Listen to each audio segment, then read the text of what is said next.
The moment I saw the new locks on my front door, my stomach dropped. I had been gone for less than a week, helping an old friend recover from surgery in another state. I came home expecting peace and familiarity.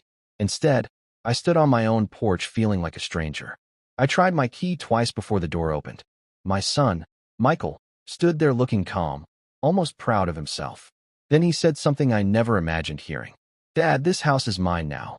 You're not living here anymore." For a second, I honestly thought he was joking, but the look in his eyes told me he wasn't. Before I continue, if you enjoy meaningful family stories and life lessons, consider subscribing to Behind Dad. Also, the images you see throughout this video are artistic recreations designed to help visualize the events I'm describing. They are not actual photographs from my life. I stared at Michael and felt my chest tighten. This was the same boy I had carried on my shoulders at baseball games. The same boy I stayed up all night with when he had a fever. After his mother passed away, I dedicated my entire life to making sure he never felt alone. Yet there he was, blocking the entrance to the house I had spent 30 years paying for. Michael crossed his arms and told me he was done waiting for his inheritance. He said the house should already belong to him because one day it would anyway. Hearing those words hurt more than I can explain. It wasn't about the property. It was about realizing my son had started measuring my worth by what I owned. Part of me wanted to shout. Part of me wanted to push past him and walk inside. Instead, I took a deep breath. Years of experience had taught me that anger often creates bigger problems. So I reached into my pocket and pulled out my spare set of keys. Then I placed them in Michael's hand with a small smile. The confused look on his face almost made me laugh. He thought I was giving up. He thought he had won. What he didn't know was that a single document already existed, and by this time tomorrow morning, everything he believed about that house was going to come crashing down. I left without saying another word, but every step away from that house felt heavier than the last. I checked into a small motel on the edge of town and sat alone for hours, staring at the ceiling. I wasn't thinking about losing my home. I was thinking about losing my son. I kept asking myself if I had failed him somewhere along the way. Maybe I worked too much after my wife died. Maybe I gave him everything he wanted, but forgot to teach him the value of earning something for himself.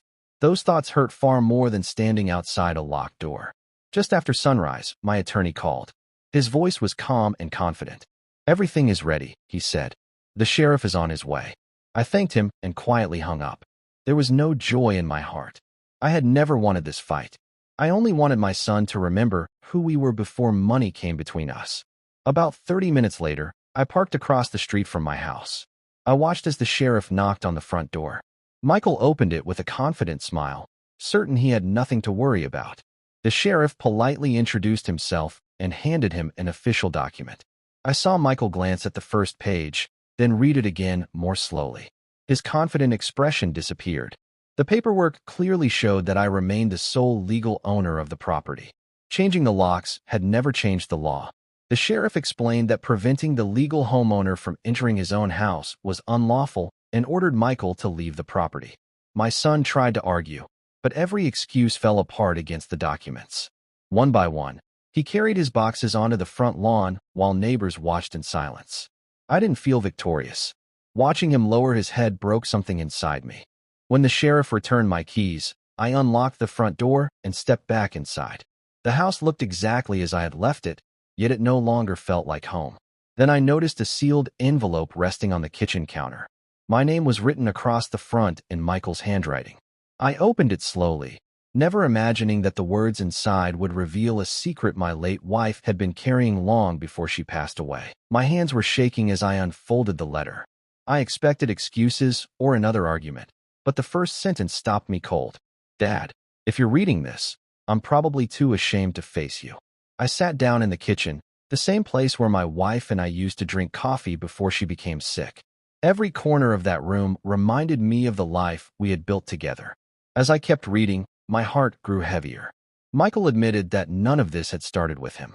A man from his office named Kevin had convinced him that if he moved into the house and acted like the owner, I would eventually give up because I was getting older. Kevin promised he knew people who could make everything legal later. My son believed him, and that lie destroyed the trust between us. I folded the letter and closed my eyes. I wasn't just disappointed.